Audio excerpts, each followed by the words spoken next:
जाति से सही रास्ता का चयन कर बगल में आपको भी सुबह देता है कि 55 क्वार्टर यहाँ अवैध है, सुबह देता है। साहब लिख के दे, हम कार्रवाई करेंगे। लिख के अभी दीजिए, आपने लिख के दे, अभी लिख के दीजिए, अभी लिख के दीजिए, लिख के दीजिए, अभी लिखिए। मेरे साथ में चलिए। अभी से कब्जे में जो सम्मानित अधिकार में दीजिए, लिखित में दीजिए। आपको दिक्कत हो रहा है क्वार्टर को खाली कराने के लिए? बड़ा दुर्भाग्य लग रहा है, इतने सक्षम पदाधिकारी आके बैठे हैं, इतनी रात को बैठे हैं और बाहर पुलिस का ऐसा पहरा है कि मानो अंदर ये लड़के नहीं आतंकवादी बैठे हैं अंदर में। सर आप विधायक हैं, देखिए विधायक बहुत बड़ा पद होता है, हम लोग सम्मान भी देते हैं विधायक। नहीं देना होगा, कर्तव्य है, बिल्कुल सर, देना ही होगा। जब भी आपसे बात हुआ है सम्मान के साथ हम लोग बात किए जी। यदि आप विधायक भी नहीं थे तो भी हम लोग कभी फोन से बात करते थे, और आप लोग के साथ भी हम लोग सम्मान के साथ बात। मेरा ये आपसे अनुरोध है सर कि जैसे विधायिका नियम कानून बनाती है तो उसको हम लोग अनुपालन करते हैं। सर आप तोड़िएगा, आप तो आम आदमी है नहीं। हम आप मान लीजिए विधायिका ही अगर नियम को तोड़ेंगे तो हम लोग कैसे नियम नहीं तोड़े। हम तो आज बोल उनको विधिवत अलॉटमेंट करवाइए, आप उनको 2 घंटा के लिए कीजिए, लेकिन कर दीजिए। और जैसे आप 2 घंटा 1 मिनट में जब एक्शन लेंगे, इनको भी बोलेगा भाई आप लोग भी बिल्कुल। हम यार ऐसे भी कि सब खटारा घर में कौन रहेगा भाई, सब फूटल फूटल गांव घर में रहने वाला लोग। लेकिन सवाल यहाँ है कि मैंने आप लोग अवैध लोगों का ध्यान आकृष्ट करने के लिए कभी कभी ग्रामीणों को इस प्रकार कृत्य करना पड़ता है। और ये भी इनको हिम्मत आखिर कहाँ से मिला? सवाल यही है कि इनको हिम्मत कैसे मिला? जब इन्होंने देखा कि एक व्यक्ति 7 क्वार्टर कब्जा करके बैठा है, छोटे वो 1-1 लाख रुपए भाड़ा में देके बैठा है, और अगर आपको जानकारी नहीं है और जानकारी होने के बाद भी अगर आप छुपा रहे तो दुर्भाग्य है।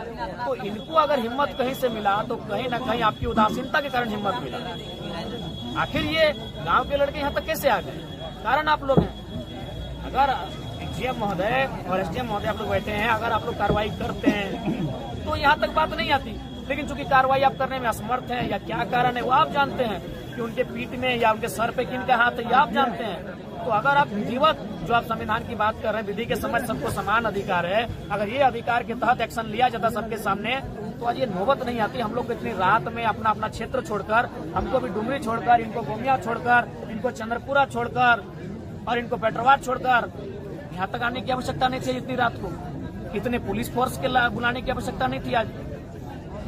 तो इसके पीछे कहीं ना कहीं जो शासन और प्रशासन का जो रवैया है वो दोहरी नीति है कि अगर कोई बलशाली है, कोई बाहुबली है तो उसको आप लोग अलग चश्मे से देखते हैं, और कोई अगर लाचार बेबस है तो उसको अलग चश्मे से देखा जा रहा है। तो चश्मे को ठीक करके अगर आप दोनों को देखेंगे तो इस प्रकार का नौबत नहीं आएगा। और बिल्कुल हम लोग को भी खराब लगता है कि भाई 2 बजे रात को एक ऐसे विषय में हम आ रहे हैं, लेकिन सवाल वो विषय नहीं है, सवाल है जनभावना का कि हम झारखंड के साथ सौतेला व्यवहार क्यों? बस यही है कि सौतेला व्यवहार झारखंडियों के साथ क्यों? वही झारखंडी सेंटीमेंट के कारण हमको यहाँ आना पड़ा। तो हम तो गर्मों में चुनाव के बाद एक रात ठहरे नहीं है। आम आदमी कोई नियम को तोड़ता है, आज से 2 साल पहले भी लेकिन खास आदमी जो समाज का आइडियल मानता है, इतना बड़ा आइडियल संवैधानिक रूप से वो नियम तोड़ता है तो सर वो चर्चा का विषय होगा। नहीं यार, मेरा कहना है सर कि आप प्रक्रिया एक बात बताइए, प्रक्रिया में यहाँ बगल में सांसद जी का आवास अलॉटमेंट है कि नहीं? वो खास है कि नहीं है? प्रक्रिया में आइए सर।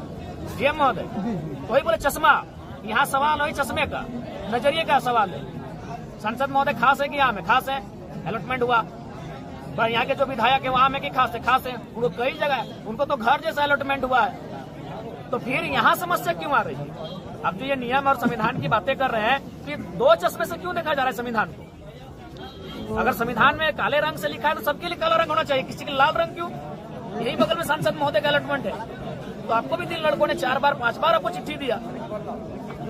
इस तरह हो ही जा रहा है सर कि लग रहा है कि नहीं देखिए, आप लोग ये सुनिए, आप लोग दोहरी नीति कर रहे हैं, दोहरा व्यवहार कर रहे हैं। वही कारण है कि आज इस प्रकार से ये माहौल उत्पन्न हुआ। नहीं आप बताइए, आप बताइए।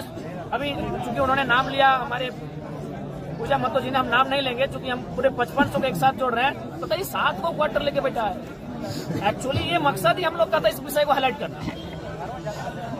ये नहीं हाईलाइट है, उसके बाद भी आपको ये करना होगा कि आप अलॉटमेंट इनके नाम से करें और जिसके आपको नोटिफिकेशन आएगा अभी निकालने में क्या दिक्कत है?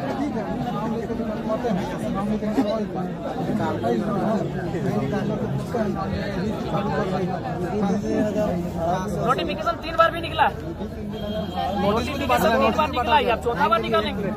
कार्रवाई कौन करता है? कार्रवाई करने वाले एसडीएम महोदय है, कार्रवाई करने वाले जो आपके दंडाधिकारी हैं फिर वो शांत हो जाते हैं। नोटिफिकेशन चौथी बार निकलेगा, कार्रवाई कौन करेगा? मसला ये है, इसीलिए नोटिफिकेशन भी निकलेगा और अलॉटमेंट भी निकलेगा। और नहीं तो हम तो अपना पोस्ट करके आए हैं कि हम तो मान के आए हैं कि आप लोग को खून देंगे इस बार सांसद गण विधायक के खून देंगे, बहुत खून पीने में आपको आनंद आता है। हम तो मान के आए, हम पोस्ट करके अपना देखेगी नहीं कि हम जा ही रहे हैं कि आप 2007 के बाद कोई बढ़िया मर्डर आप लोग को मिला नहीं है। 17 साल बीत गए हैं तो जयराम माते का नया लड़का आपको नजर में आया है, हम तो मान के आए हैं, हम पोस्ट करके आए फेसबुक में कि हम अपना रक्त देने के लिए जाए हैं। गलत है जैसे ही वो मैंने नहीं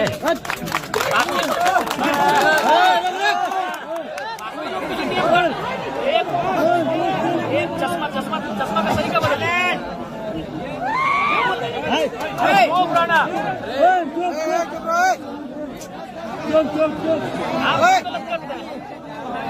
गलत कोई करता, अभिभावक गलत करता है तब जाके बच्चे भी गलत रास्ते में जाते हैं। आज इनकी क्या उम्र है? जो लड़के आपके आसपास हैं क्या उम्र है? 25 साल 30 साल की उम्र में आप लोग जुवार लोग हैं। आप नोटिफिकेशन और अलॉटमेंट दोनों काम कीजिए, हम ऐसे ले जाते हैं। हम यहाँ हमको आने की भी आवश्यकता फिलहाल नहीं है, हम अपना क्षेत्र में रहेंगे। गलत करते करते हम लोग सब खो चुके हैं। मैंने सही का ठीका हम ही लोग लेके रखे हैं। नहीं, सही का ठीका हम ही लोग लेके रखे हैं जीएम महोदय।